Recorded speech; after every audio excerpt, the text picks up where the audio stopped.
Carpal tunnel সিন্ড্রোমে carpal tunnel কথাটা অর্থ হলো আমাদের এই হাতে রিস্ট জয়েন্টে একটা জায়গা আছে যেই জায়গাটাকে বলা হয় কার্পাল টানেল। মানে এর চারিদিকেই হাড় দিয়ে তৈরি, মানে নিচের বেসটা পুরো বনি স্ট্রাকচার, বিভিন্ন হাড়, উপরে একটা শীত টাইপ অফ যায় যেটা এই জায়গাটাকে চাপ সৃষ্টি করতে পারে।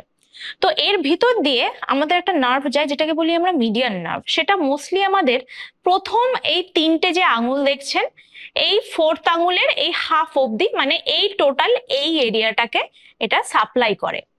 যদি কোনোভাবে এইখানে কোনোভাবে চাপ পড়ে, মানে ধরুন আপনি কোনো টাইট রিস্ট ওয়াচ বহুদিন ধরে পড়ছেন, বা আপনি ধরুন কোনো স্পেসিফিক কাজ করেন, মানে ড্রাইভিং করেন, মানে আপনার হাতের রিস্ট মুভমেন্টটা এরকম ভাবে হচ্ছে, তো এরকম কোনো স্পেসিফিক কারণের জন্য, বা ধরুন আপনার অনেক দিনের ডায়াবেটিস আছে বা থাইরয়েডের সমস্যা আছে, এই ধরনের মানুষের ক্ষেত্রে এই কার্পাল টানেল সিনড্রোমটা খুব কমন হয়।